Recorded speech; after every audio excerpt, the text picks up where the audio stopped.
now I'm going to give you a brief tour of Windows 7. A lot of people are being upgraded from XP to Windows 7 now, and there are some new stuff that people need to know about if you don't have Windows 7 at home or you've not experienced it yet. With Windows 7, the new areas down here, for example, on the Start menu, are a little new to people and take some getting used to.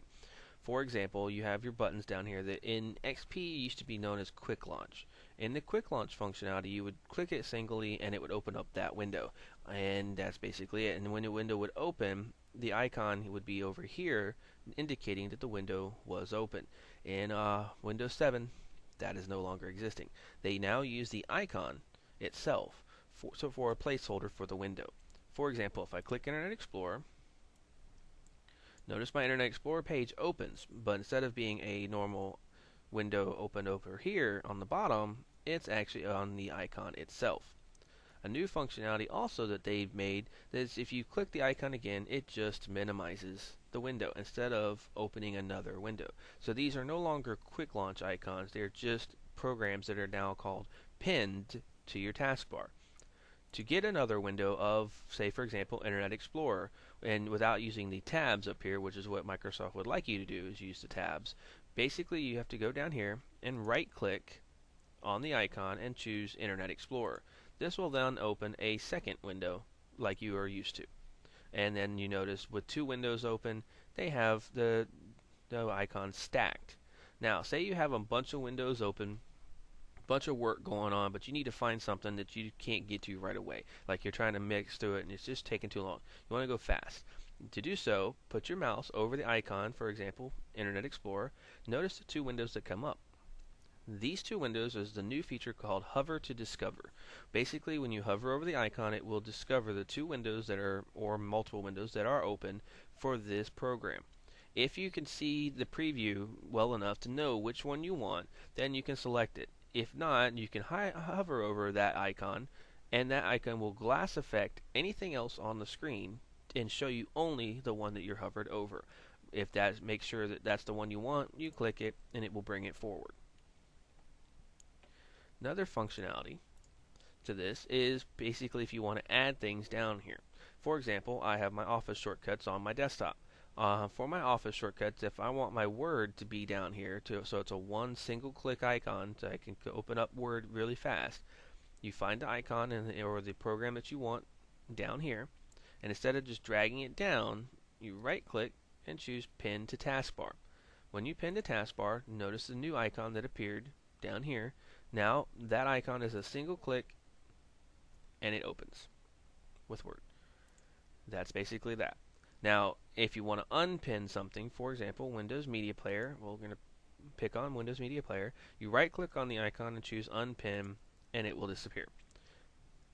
If you have a program already open, for example, my Outlook is open, then you basically can right-click and tell it to pin it down there, and it will stick down there. When it closes, the icon will remain. Another important functionality. These icons down here are single-click icons, meaning you do not have to double click anything that's pinned down here to open it. These are all single clicks.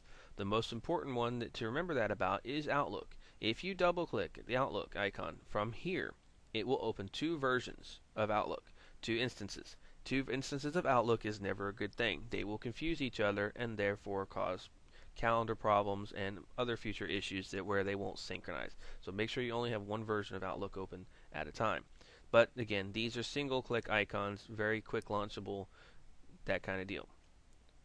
Other new features in Windows 7, you have your clock down here with your date and time, you have a bunch of other things down here. This little icon over here, if you hover on it, it says show desktop. If you have a bunch of windows open, when you put your mouse over it, it will glass affect them and you can see through to the icons on your desktop.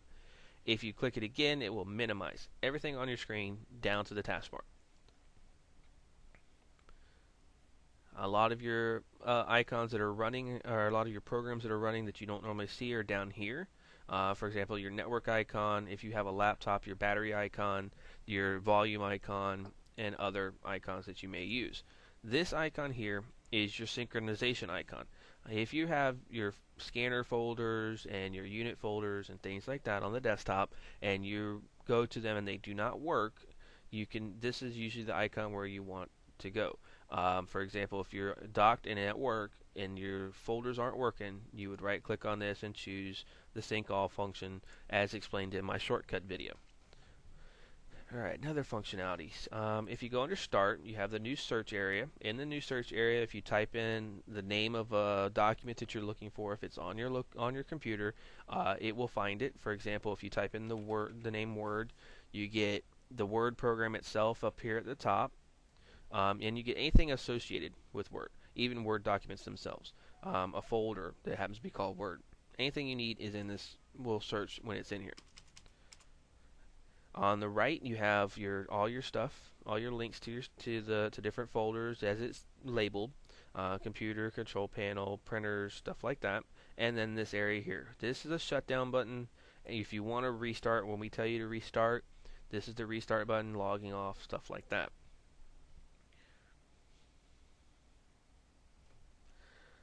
Let's see, other functionality that I can explain. Windows 7, and this is just a basic tutorial. Windows 7, if you're in Explorer mode like this, in other words, where you have your My Computer, all your drives and stuff like that, your documents, these things like here, these favorites up here are very useful. If you have a network resource like a scan folder or your unit folder or something like that that you get to frequently, once you're in that folder, if you, for example, drag the folder over to the favorites area, it will then create a quick access to that folder. You can just click it and you're in the folder. This also takes you to the desktop and your other areas here. This area down here, documents, these right here are always stored up on the server. Remember, we make it a really big point not to store anything on your local machine. Whereas if these icons here were over here, they'd be on my local machine. We always recommend to put them in your documents folder or in your unit folder or someplace else that's up on the network. That way, in case your laptop or desktop were to die or have a problem, these would not be lost. And that's a brief overview of Windows 7. If you have any questions or anything like that, please, feel free to submit a ticket or send us an email, and we will try to answer them the best we can.